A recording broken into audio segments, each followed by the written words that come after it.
Queridos irmãos, a paz do Senhor, Daniel 5:13 é o tema proposto.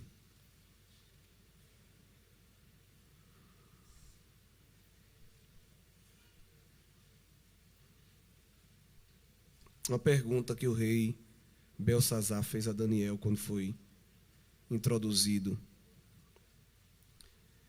Então Daniel foi introduzido à presença do rei, e falou o rei e disse a Daniel: És tu aquele Daniel dos cativos de Judá, que o rei meu pai trouxe de Judá? Quem diz amém? Poder sentar. Quero agradecer a paciência que o pastor da igreja tem tido comigo, pastor Josué, e sinto-me honrado em cooperar convosco. O livro de Daniel é um livro tremendo. A história de vida de Daniel é uma história tremenda. Embora seja um livro curto, né, de 12 capítulos, ou melhor, se não me engano, são 13. São 12 capítulos. Ele é considerado um dos grandes profetas que Deus levantou no meio do seu povo. No mesmo patamar de Isaías, Jeremias e Ezequiel, que, do ponto de vista de escritos, produziram muito mais. Mas, do ponto de vista de visões e de experiências com Deus, Daniel não deixa nada a desejar. Tanto que as revelações que Deus deu a ele no Antigo Testamento foram tão singulares que esse livro é considerado o Apocalipse do Antigo Testamento. Nós não vamos ver muito Daniel abrindo a boca como os outros profetas, dizendo assim diz o Senhor, né, e emitindo oráculos divinos. As experiências dele eram mais do ponto de vista de sonhos e de visões, e também quando era solicitado, né, quando era convocado. Mas um rapaz de muita fé. E a história dele começa em casa, quando, por causa da rebeldia e do pecado do povo de Israel e de Judá, Deus permite que eles sejam levados cativos, exilados para uma nação inimiga. Essa história nós já conhecemos muito bem, e sabemos que o principal profeta que Deus usou para falar disso foi Jeremias, que disse: olha, Deus vai levar vocês daqui para vocês aprenderem a ser mais crentes, para restaurar vocês, depois de 70 anos vai trazer de volta. Então Deus usa o profeta para mostrar que aquele castigo tinha começo, meio e fim. E nós sabemos que a Babilônia foi esse instrumento de juízo de Deus na vida de Israel e de Judá. Primeiro eles fizeram uma leva sem muita violência, mas depois cercaram a cidade, deixaram muita gente morrer de fome e foram violentos, né? Destruíram o muro, destruíram o templo, queimaram a cidade ficou assolada. Quem já leu o livro de Lamentações vê o quadro que Jeremias descreve de maneira poética como a cidade ficou caótica, um cenário muito assolado. Inclusive vai ser dito que quem morreu ficou numa situação melhor do que quem ficou vivo, porque quem ficou vivo sofreu muito com a fome, com a humilhação e com todo tipo de desprezo que a Babilônia impôs. Daniel escapou, porque Daniel foi daquele grupo levado primeiro, então ele não sofreu a violência, embora estivesse sendo levado prisioneiro, cativo. E ele tinha entre 12 e 16 anos, não dá para precisar, mas era um adolescente, né, um rapazinho. E Nabucodonosor tinha uma política muito interessante de pegar quem era da linhagem nobre e que tinha boa aparência, tinha saúde, e investir na educação deles, que durava 3 anos. Então eles eram educados na língua, eram educados na literatura, na astrologia, na feitiçaria, daquela coisa babilônia, do caldeu. E depois de concluído os 3 anos de curso, eles já tinham garantido vaga de emprego na corte. Então, não era ruim ser levado cativo sob esse ponto de vista. É tanto que Deus vai usar Jeremias para dizer ao povo: não se oponha, não façam guerra, não façam resistência não, se deixem ser levados, porque Deus tinha um propósito nisso também. Então, Daniel não vai mostrar resistência, vai se deixar ser matriculado. Quando chega lá, tem que mudar o número do RG, o nome de registro.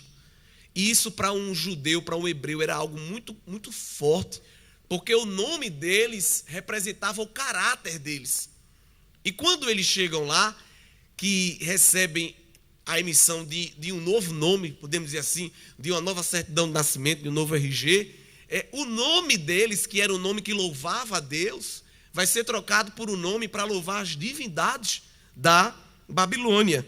No capítulo 1, verso 6, é nos mostrado. Essa mudança é tão séria e grave que ainda hoje, quando a gente canta, prega, que fala do nome dos colegas de Daniel, a gente não chama eles pelo nome deles hebraico. A mudança foi tão forte que ainda hoje a gente se lembra deles pelo nome que eles receberam da Babilônia, né? E a mudança é séria. Ananias significa Jeová me dá graça. E o coitado recebeu o nome de Sadraque, que significa quem comanda é Aco, que era uma divindade de lá. Então toda vez que alguém chamava o nome de Sadraque, estava adorando a uma divindade estranha. Misael, quem é como Deus? Uma pergunta assim, retórica. Evidentemente, ninguém. Um nome lindo. Até se você quiser colocar nos seus filhos, são nomes muito bonitos. Misael. Aí eles trocaram, botaram quem é como Aco. Ou seja, quando chamavam o nome dele, agora estava adorando a uma divindade estranha. Azarias, que significa o Senhor ajudou, Javé ajudou. Eles botaram Abdinego, que significava servo daquele que brilha, que era o Deus que estava sendo adorado ali, que era o Deus Nego. Então veja como eles quiseram imprimir uma nova identidade naqueles rapazes. Ao chegar, foram convocados a mudar a dieta, e Daniel, no verso 8, que é tema sempre de muitas festas, nos dito que assentou no coração não se contaminar com a porção do manjar do rei. Mas Daniel, ao passo que foi firme, fez isso com gentileza, com muito tato, com muita educação. Lembre-se que eles não se opuseram a participar deste processo arregimentador da Babilônia. Mas quando foi necessário se posicionar, se posicionaram com firmeza. Quando veio a dieta, ele não falou esses jargões que está até na boca de ímpio. Está repreendido em nome de Jesus. Sangue de Cristo tem poder. Não vou não, que eu sou crente, sou ungido, não cortou laço. Não fez nada disso. Ele chamou o chefe e disse: olha, eu queria dizer ao senhor que eu não quero seguir essa dieta, tá bem? Não, mas não pode. E se o rei souber que vocês fizeram esse pedido e eu acatei, vai ser problema. Ele disse: não, vamos fazer o seguinte, deixa passar alguns dias e o senhor vai ver se a gente não vai estar melhor. Não posso comer essa comida, porque eles comiam todo tipo de animal, talvez comida com sangue, além de talvez ser sacrificado a ídolo. Mas mesmo que não fosse, ali se permitia todo tipo de comida que a lei mosaica não permitia.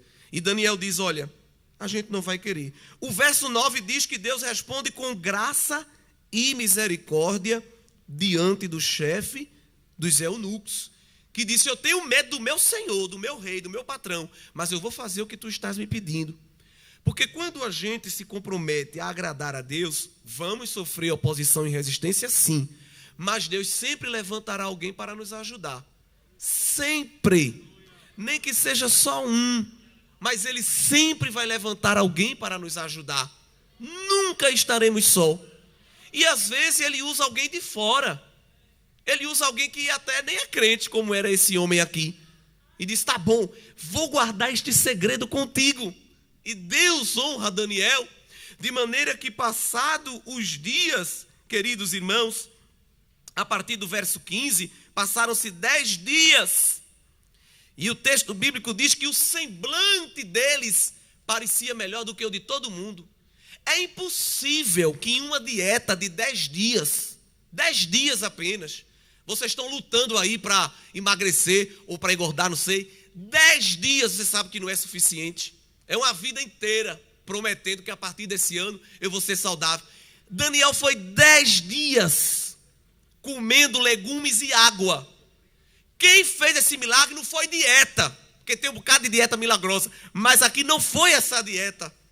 Deus operou nas moléculas da água, nas moléculas da verdura e fez com que a aparência física deles demonstrasse um concerto, uma aliança espiritual, porque Daniel por fé disse: deixa eu seguir essa dieta E o Senhor vai ver no final do teste, eu vou estar melhor do que todo mundo. Me dê uma chance, me dê uma oportunidade. Eu quero honrar o meu Deus e eu quero mostrar que vale a pena honrar Ele. E Deus entrou nas células, nos tecidos, nos órgãos daqueles moços. E eles estavam mais bonitos, mais belos, mais saudáveis do que todo mundo. De maneira que o rei, quando viu, se alegrou e disse: rapaz, é diferente esses meninos, não é?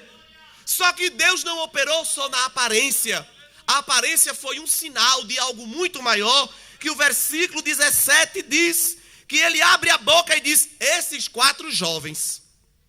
O texto bíblico nos diz: Deus deu o conhecimento e a inteligência em todas as letras e sabedoria. Mas a Daniel deu entendimento em toda visão e sonhos. Porque com Daniel Deus tinha um segredo. Com Daniel, Deus tinha um particular. Deus ama todo mundo, mas tem gente que Ele escolhe de um jeito diferente para a obra. O amor dele para a salvação é igual para todos. Mas a seleção dele para Ele usar, Ele tem segredo diferente com as pessoas. Ele não usa do mesmo jeito. Ele quer usar todo mundo, mas cada um tem um segredo. E o texto bíblico de Daniel vai sempre estar batendo na tecla que Daniel tinha um negócio diferenciado, né? Você vai observar no capítulo 4, no versículo 8, que quando ele está diante do rei, e aqui o rei é Nabucodonosor, é informado que em Daniel havia o espírito dos deuses santos. Um erro, porque não eram deuses que usavam Daniel, era só um. Mas eles reconheciam que quem estava em Daniel era santo. Então, foi uma questão meio certa, meio errada, uma resposta parcialmente correta, mas eles já percebiam que Daniel tinha algo diferenciado. No capítulo 5, verso 12, muito próximo ao tema, é dito que se achou neste Daniel um espírito excelente. No capítulo 6, verso 3, é dito que esse Daniel se distinguiu dos príncipes e presidentes, em outras traduções, dos prefeitos e governadores. Lembrando que foram levantados 120 prefeitos e 3 governadores. E no meio dessa bancada toda, parlamentar, Daniel se destacou, mas não era um dos não, era o que mais se destacou dentre todos eles. Por quê? Porque havia nele, diz o texto bíblico, um espírito que excelente. E eu quero dizer aos irmãos que esse espírito excelente não parou no tempo. Ele está disponível também para ser otorgado para quem busca a Deus, quem quer honrar a Deus, não é? Deus é quem levanta homem, mulher, menino, menina, para fazer destaque na terra. É Deus quem levanta. E quando Ele levanta, Ele não destaca na aparência, Ele destaca na essência. Ele não destaca no corpo, Ele destaca no espírito. Mas evidentemente quem tem um espírito excelente reflete isso em todas as porções da sua vida. No jeito de se vestir, no jeito de falar, no jeito de trabalhar, de estudar, se comportar com as pessoas. E Daniel vai se destacando dia a dia. Você pega um menino de 16 anos, que na nossa cultura ainda não tem opinião formada, porque na nossa cultura tem gente velho ainda que não tem opinião formada sobre nada, não é? E você pega um menino desse adolescente, leva ele para uma metrópole, dá a ele condições de estudar na melhor faculdade da época do mundo, porque a Babilônia era um império. Então ali estavam as melhores universidades. E diz a ele: se preocupe não, que quando você se formar, não vai precisar ficar botando currículo não, nem tá pegando estágio não. Você já vai sair da faculdade direto para trabalhar ao lado do imperador. Então todo mundo queria essa oportunidade. Só que poucos sabem aproveitar essas grandiosas oportunidades. Daniel tinha condição de aproveitar aquela oportunidade, porque embora ele fosse um menino, ele já tinha no seu coração implantado as convicções da palavra de Deus, doutrina, porque o hebreu de raiz, ele começava a aprender Bíblia de criança. Deuteronômio 6, Deus fala, através de Moisés, que queria que os pais inculcassem a palavra. Inculcar, no original, é perfurar o crânio. Deus está dizendo assim: coloque a minha palavra na cabeça do menino. Eu quero que ele aprenda a ser crente de pequeno. Não vai entreter ele com videogame, com joguinho, com bichinho não, é com Bíblia. Porque Deus sabia que um Daniel da vida, com 16 anos, quando chegasse diante de lá, que mostra essa comida, tu não vai comer por quê? Oi? Não. Eu não vou comer porque eu aprendi que a santidade de Deus não pode ser ferida através deste ato. E eu fui chamado para ser santo. Eu sou diferente, eu estou na Babilônia, mas eu não sou daqui. Eu sou hebreu. Pega às vezes um menino desse da igreja de 15 anos, ele não sabe defender a fé na escola. Eu estou falando de 15, mas tem um de 20, 25 anos que também é a mesma coisa. Chega na faculdade, qualquer pergunta que ele faz sobre Bíblia, sobre as coisas, oi? Não, eu não sei muito não, é fé. Eu creio, não me pergunte não, é fé. Você é que não sabe nada de Bíblia, não lê Bíblia, não frequenta EBD, não frequenta culto de doutrina, só quer estar aqui, estar ali, onde tem um movimento assim, mas não tem substância. Aí quando chega na Babilônia, qualquer tamborim, qualquer pastel, qualquer vodka, já deixa ele balançado. Porque não tem essência, não tem conteúdo. Vive de evento, vive de programação, vive de historinha, não tem uma continuidade, uma rotina no altar de Deus, na presença de Deus. Não come arroz com feijão, vive de jujuba. Eu não quero essa não, que essa é verde, eu quero da roxa. Tu vai viver desnutrido espiritualmente. Não tem. Aí tá na igreja, mas passa na faculdade, na primeira semana se desvia. Faz uma tatuagem Che Guevara, pinta o cabelo de verde, bota um pince e diz, é porque minha mente era muito fechada. A Bíblia diz que o crente é que tem a mente aberta, porque o crente é arrependido, e arrependimento significa mente larga. Nós é que temos a mente aberta, nós. Não pense que você descobriu a roda, não. Nós é que sabemos as verdades eternas, porque nós conhecemos as Escrituras Sagradas. Nós é que conhecemos a verdade. Não, agora eu estou em outra. Agora minha cabeça é pensante. Tu é um cru, um desconvertido, é isso que tu és. Mas Daniel, com 16 anos, deu um show de doutrina. Não, eu sou crente. Eu tenho identidade. Pode mudar meu RG. Pinte o meu cabelo. Bote uma roupa para eu vestir. Agora meu coração vai para lá. Babilônia.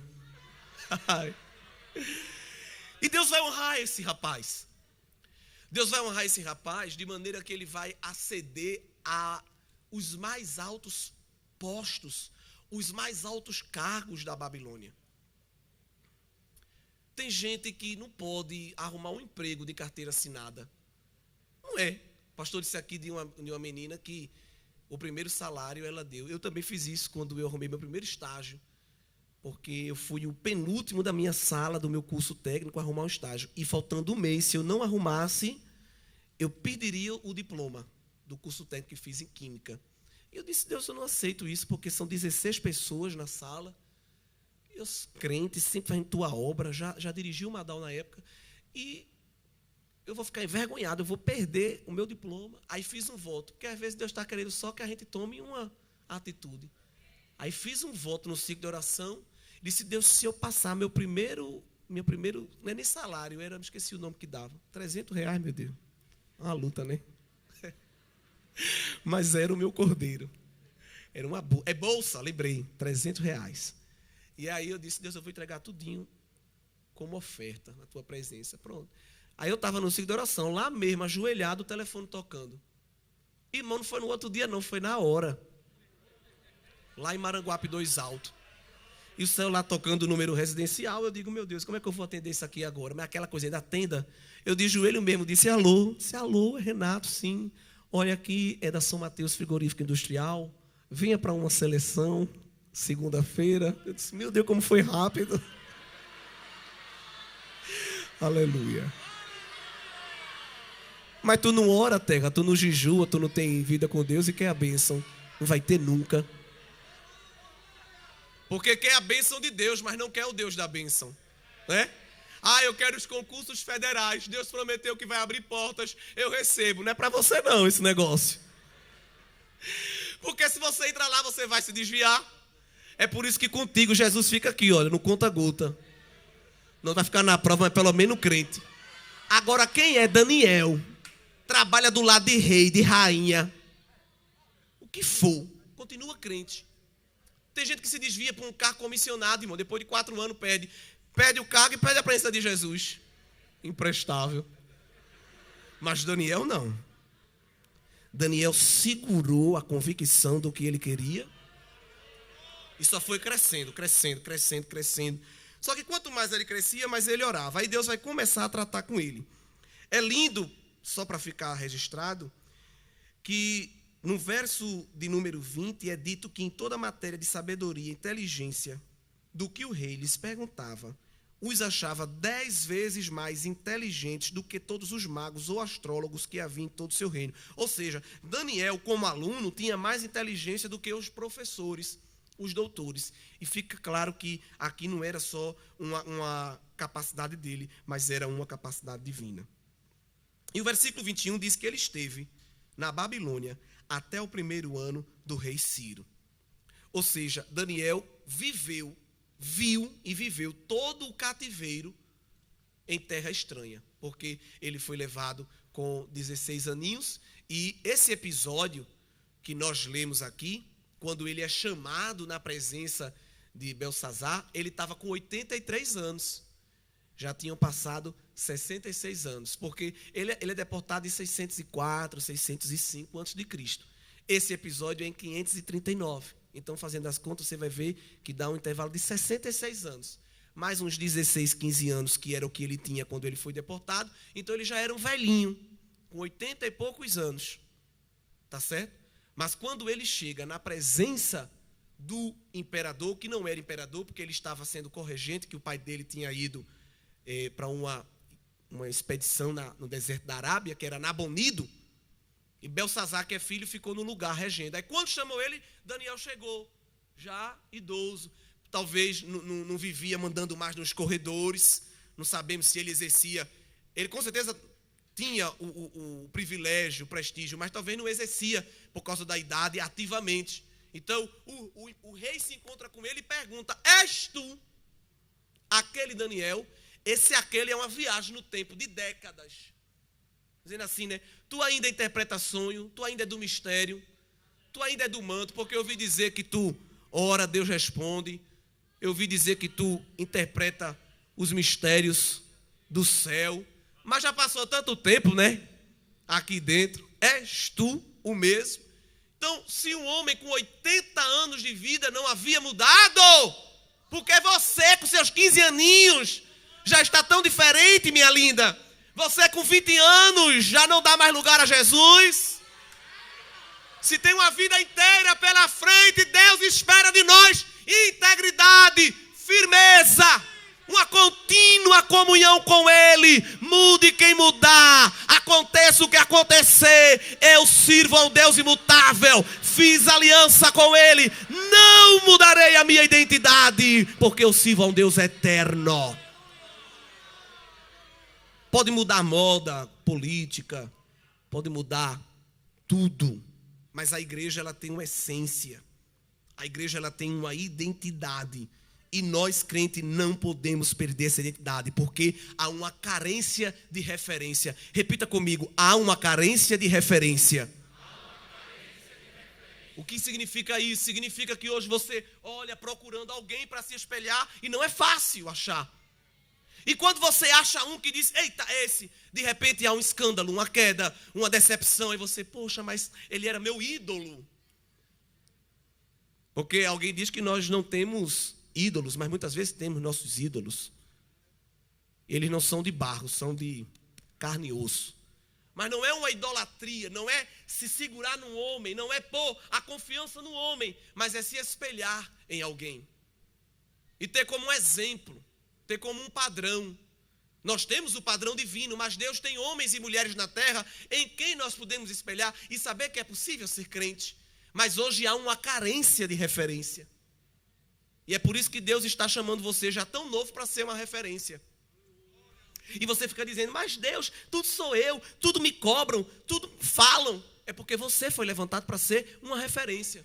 Quem é mais um no meio da multidão, ninguém olha para ele, ninguém sabe, não faz diferença. Mas você, Deus elegeu para ser um destaque. Não é destaque de estrela, é destaque de quem resplandece na sua vida a glória de Deus. Então Satanás, olha, ele luta para te derrubar, porque se ele te derruba, é como um efeito dominó. Um bocado de gente cai, mas não vai cair ninguém, nem você, nem quem se espelha em você.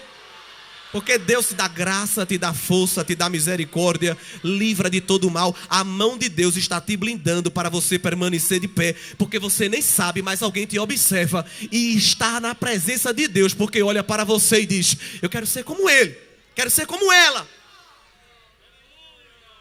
Você às vezes nem sabe que alguém tem você como um padrão.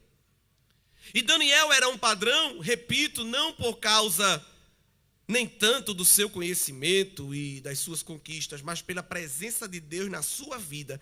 E aí, eu sei que essa semana muita gente vai falar, eu quero falar só de algumas poucas experiências até o capítulo 6, porque são coisas tremendas. A primeira está no capítulo 2, que foi no 2º ano do reinado de Nabucodonosor, quando ele teve uns sonhos.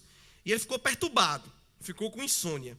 Aí o verso 2 diz que ele mandou chamar magos, astrólogos, encantadores e caldeus, para declarar ao rei qual tinha sido o seu sonho.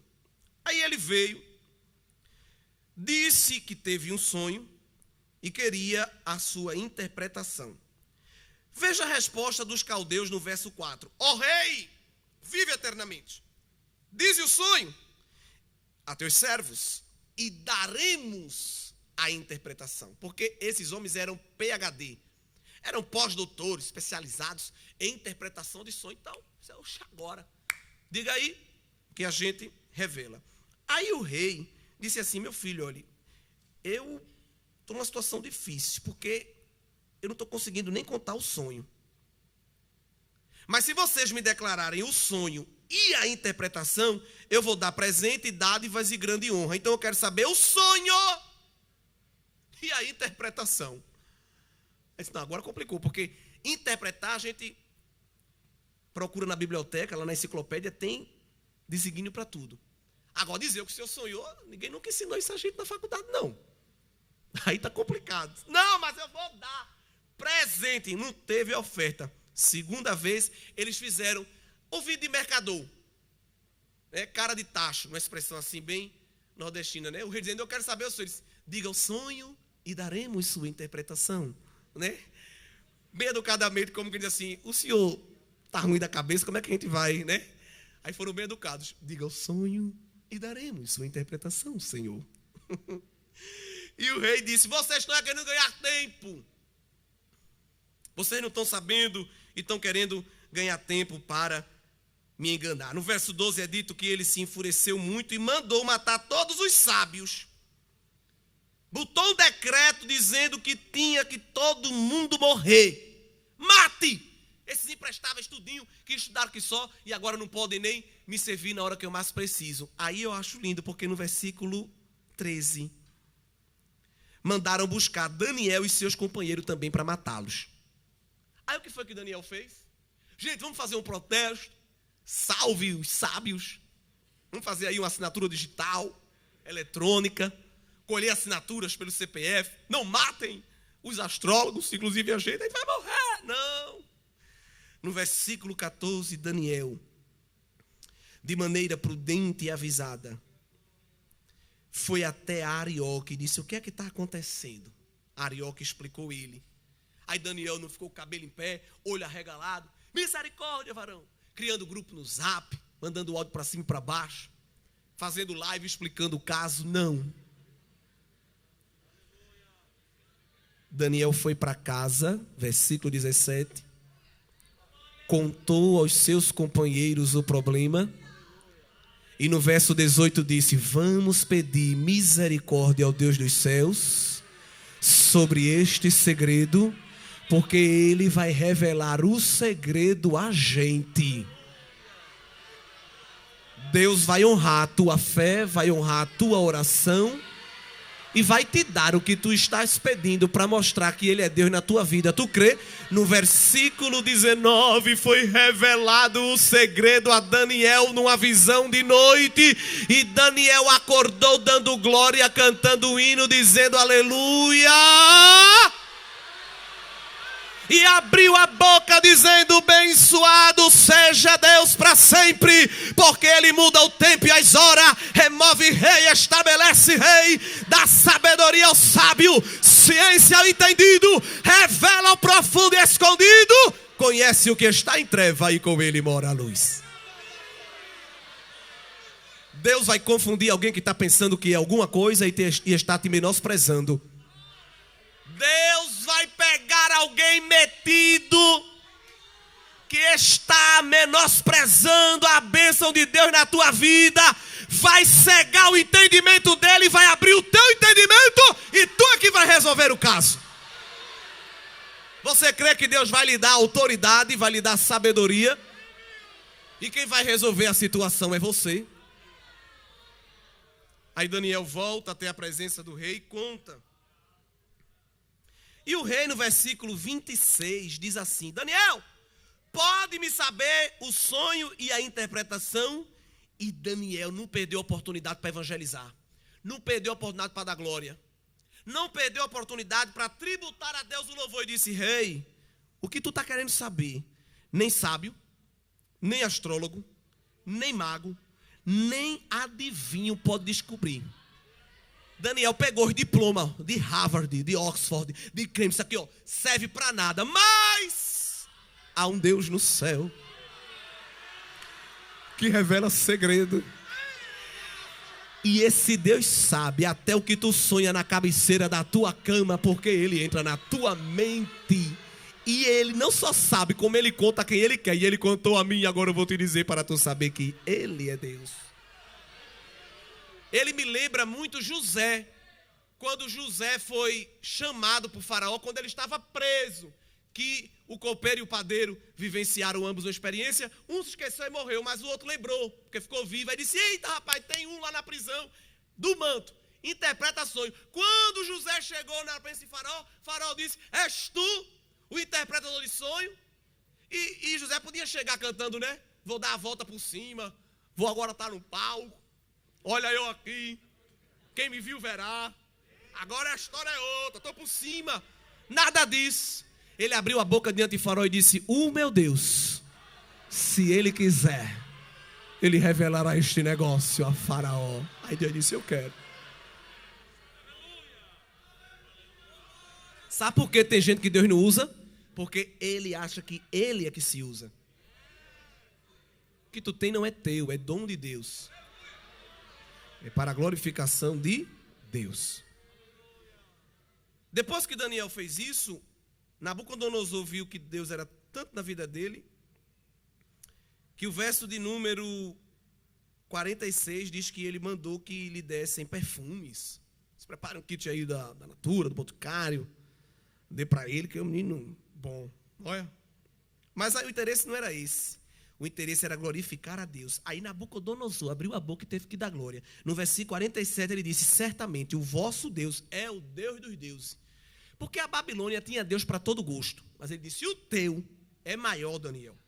O teu é o Senhor dos reis, revelador dos segredos. Então, através da tua vida, um ímpio tem que glorificar a Deus. Através da sua vida, quem não crê tem que passar a crer. Através da sua vida, o irreverente tem que virar um adorador, porque vê Deus na sua vida. Mas se você for um crente apagado, seco, às vezes o ímpio é que tem que ser usado por Deus para te despertar. Porque tem crente que é tão ruim que o ímpio é que orienta mais ele. Rapaz, tu não é crente, né? Eita, é mesmo, Arão. É porque eu sou assim um jeito, Deus me conhece, Deus me entende, Deus me ama. Vai acreditando nisso. Deus está tão bonzinho contigo. Diz para o teu coleguinha: Deus está tão bonzinho contigo. Melhor tu se ajeitar não, vice.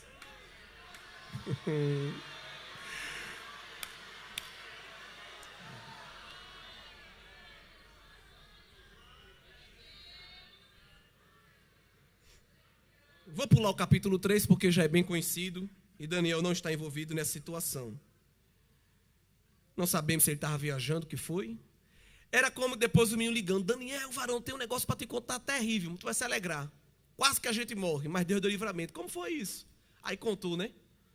Sou varão, Deus te deu livramento. Eita, glória a Deus. Não passei por esse negócio, mas Deus tinha reservado um negócio para Daniel. Capítulo 6 ia chegar na vida dele.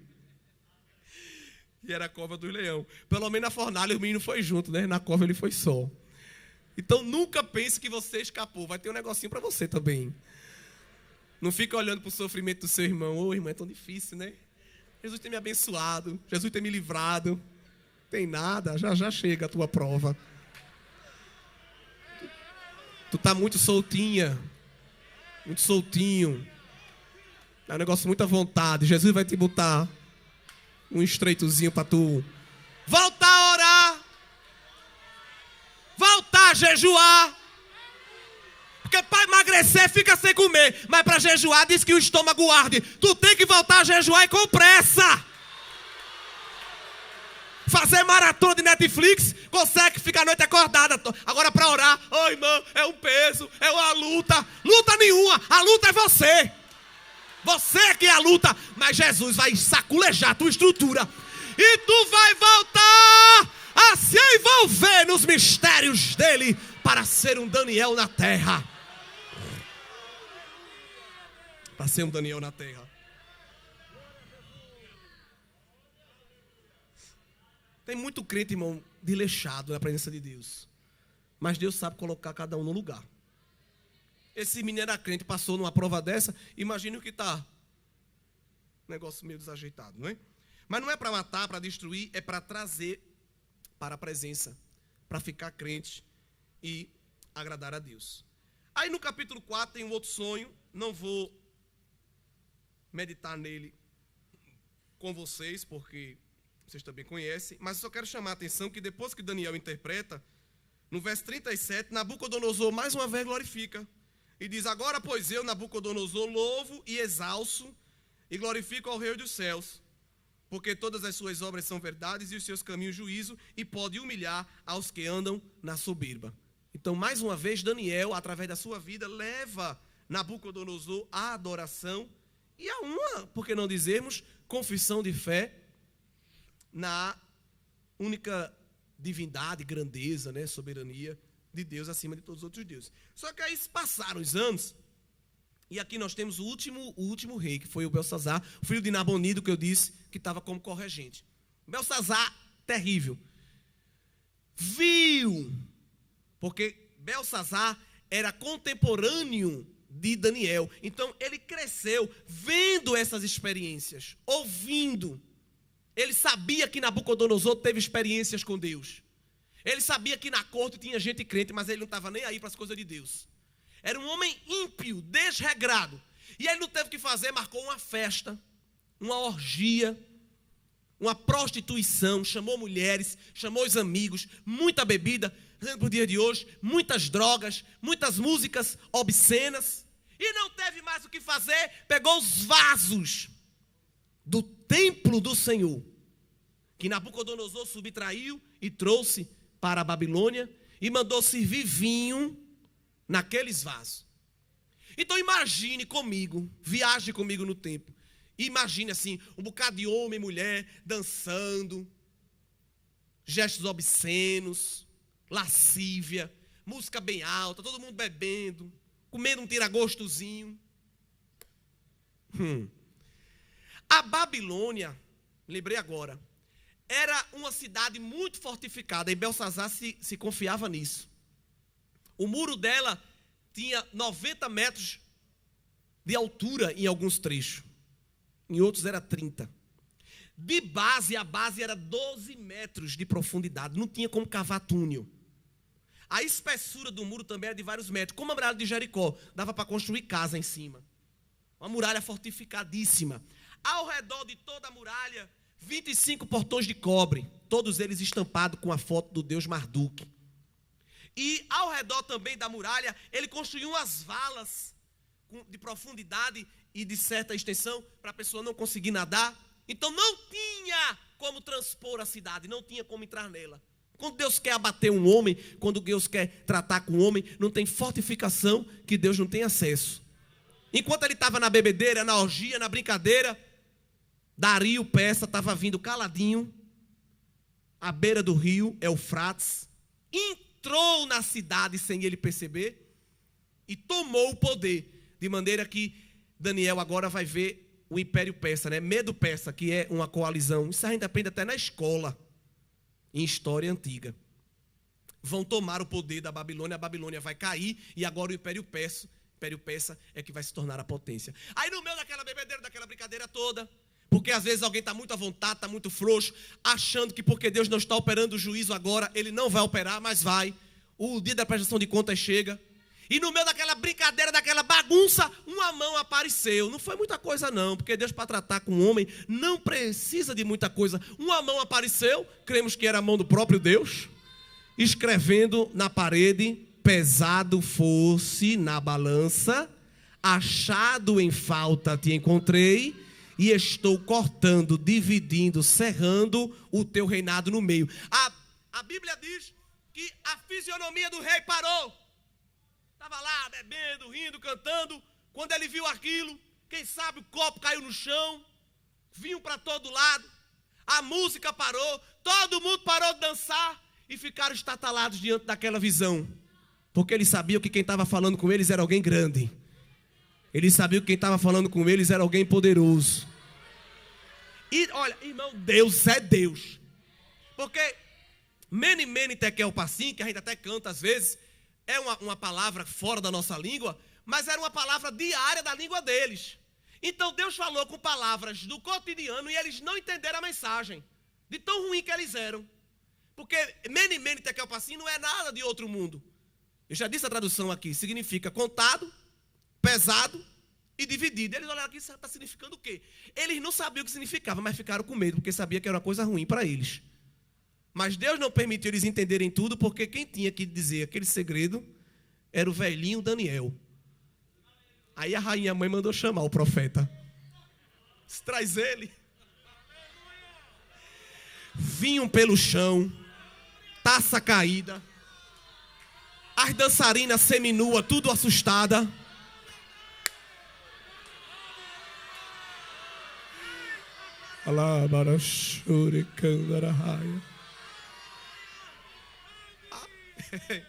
Não sou de fazer isso, mas isso aqui tem que fazer. E chega o velhinho. Olha, profeta. Talvez se fosse um outro carnal, né? Dizer, rapaz, o negócio tá bom, que bom que se lembraram de mim. Mas não, ele já sabia. Aí quando chegou, que perguntaram: és tu aquele Daniel? Fisicamente não era mais, né? Mas o espírito dele de excelência ainda estava ali. Ele disse: sou. E eu vim para te dar o recado. Tu vai morrer. Essa festa vai acabar. Jeová está acabando a mamata. E está vindo um aí que vai ficar no teu lugar. Porque com as coisas de Deus não se brinca. Tu profanasse o nome do Senhor. Tem gente que tem medo de anunciar a palavra e a verdade. Não, irmão, a gente tem que ser tolerante, não pode ser preconceituoso. Você sabe como é, tem que ter sabedoria para falar. Mas pecado ainda é pecado. Bagunça ainda é bagunça. Maldição ainda é maldição. Erro ainda é erro. Treva ainda é treva. E luz não pode chamar treva de luz, nem luz de treva. Deus diz: ai daquele que chama o bem de mal e o mal de bem. Crente não muda, quem muda é o mundo, mas o crente permanece na palavra. E o Senhor Jesus disse: passará o céu, passará a terra, mas a minha palavra não há de passar. O tempo vai passar, a gente vai envelhecer, gente que está com a gente hoje vai morrer. Tem gente que infelizmente vai se desviar. Tem gente que vai apostatar da fé, porque nós somos a igreja da última hora. Hoje quem está na frente no mundo é Nabucodonosor, mas amanhã vai ser Belsazar. Mas a gente pode estar andando de moleta, pode estar andando viajar, pode estar sendo carregado por alguém, mas o coração vai continuar cheio de vida, cheio de vigor e cheio de força da presença do Senhor Jeová Todo-Poderoso. E alguém vai se lembrar, eu conheço ele, da época de Umadal, da época de EBJ, tá do mesmo jeito, dando glória, falando em língua, profetizando, expulsando demônio, porque nós somos a referência de Deus para a terra nesta última hora. Tu crê? Receba a graça de Deus e força, porque o inimigo quer destruir a tua vida, mas os anos vão se passar e você vai continuar firme na presença de Deus. Como cedro do Líbano, como palmeira, vai florescer nos átrios do Senhor. Vai olhar para o teu lado e muita coisa vai mudar, mas a chama está posta no teu coração e ela não se apagará. Você que está quase desistindo, o Senhor está te tomando pela tua mão direita e dizendo: és meu, és minha, eu tenho um futuro muito grande para ti. Vou te usar dentro da Babilônia, vou te usar no meio da bagunça, vou te usar no meio da baderna, para alguém saber que ainda tem profeta na terra, que ainda tem homem de Deus na terra. Assim diz o Senhor Todo-Poderoso nesta noite. Tem gente que aqui hoje está no anonimato, mas amanhã vai ser uma referência. Hoje é um desconhecido, mas amanhã vai ser um grande profeta. Que rei vai ter que se calar para ouvir você falando a palavra, falando os segredos. Para encerrar, a última grande experiência está no capítulo 6. Essa daqui foi fruto da inveja. Porque quem tem espírito de excelência sofre a inveja. Em 5 minutos encerro. O tempo passava, Daniel não mudava, continuava cheio, continuava santo. Entra rei, sarrei, entra rei, sarrei. E Daniel sempre achando graça aos olhos desses homens. Mas aí veio a gota d'água. Capítulo 6 diz que Dario levantou 120 prefeitos, 3 governadores. Mas no seu coração, ele pensava em colocar Daniel para ser o principal. Olha só. No versículo 3 diz que o rei pensava constituir Daniel sobre o reino. Não, não tem que parar esse homem. Esse não vai tomar o lugar da gente tudinho. E um crente, um hebreu, um forasteiro, nada disso. Eu me lembro de Provérbio 27:4. Esse texto é forte. Esse é forte que vocês falam. É forte. Veja-se no 27:4. Cruel é o furor e a impetuosa ira. Mas a inveja, quem suportará? Inveja mata.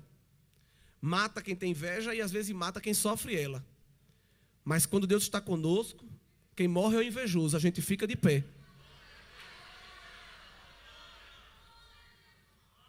E eles ficaram atucalhando Daniel para achar um erro. Uma incorrupção, uma corrupção, um deslize. Alguma coisa que ele fizesse errado dentro do seu trabalho, mas eles não achavam erro. E nunca iam achar.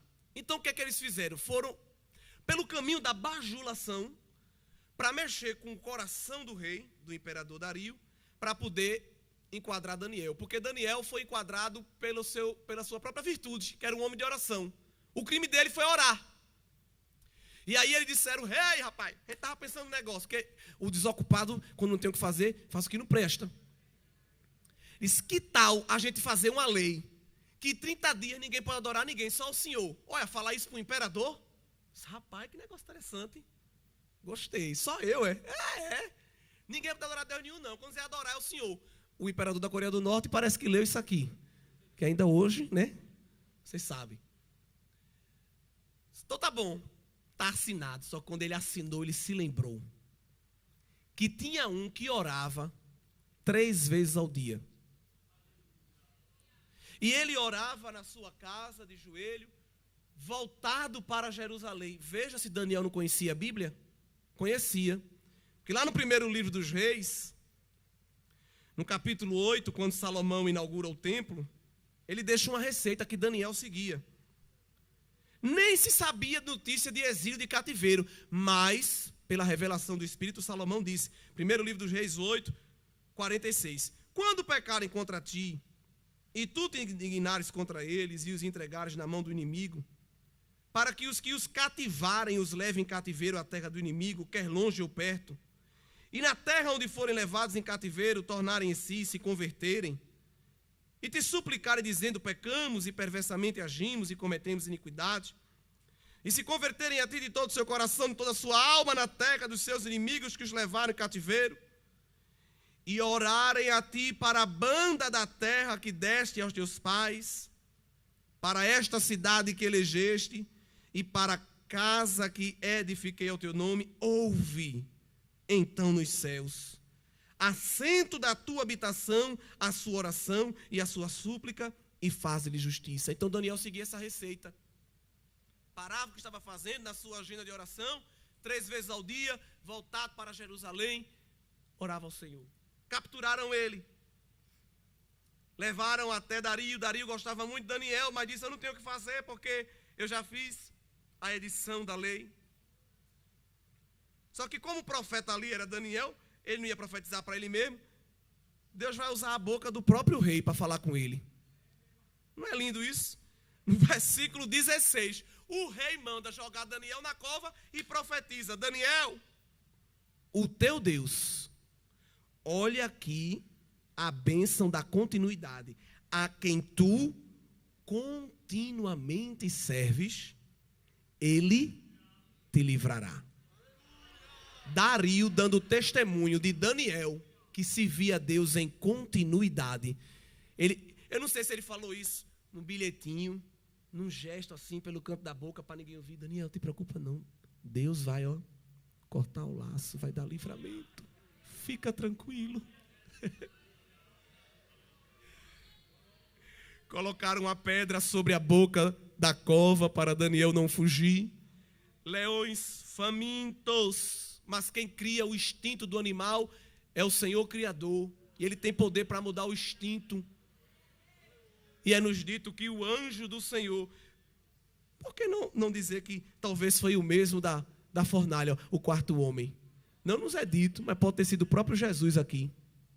Como anjo do Senhor. Entrou na cova. Lembra que estava fechada? E tem pedra e tem barreira que impeça dele ficar perto da gente quando ele quer? Pode botar eu e tu numa caixa de platina no fundo do oceano, revestida de titânio com chumbo. Jesus chega lá. Vim aqui, meu servo, para tu sentir a minha presença. Jesus chegou dentro da cova e disse para os leões, né? Hoje vocês vão ser como gato. Tranquilo. Não foi anestesia, não foi seringa, nada. Não foi éter, foi a presença de Jesus. A presença de Jesus vai ser anestésico para você suportar o peso e o preço da prova. Mas não te preocupa, porque quem te mandou, Daniel, é quem vai terminar lá. Porque tu precisa viver para continuar sendo referência. De manhã cedo, Dario foi lá, bem baixinho. Deixa eu ver se tem algum pedacinho de Daniel lá. Daniel, ó rei, vive eternamente. Aleluia. Por que tu está com medo de gato e de raposa se o leão da tribo de Judá está contigo? Ai, que bom! Daniel, tá sangrando, tá mutilado, como é que tá? Eu tô na bênção, rei. De noite o Senhor me visitou na cova. Deus está contigo, querido irmão, não tenha medo, porque tem livramento para você e você vai viver, vai crescer, vai prosperar. E Deus ainda vai te usar muito na terra para alguém saber que Ele é na tua vida.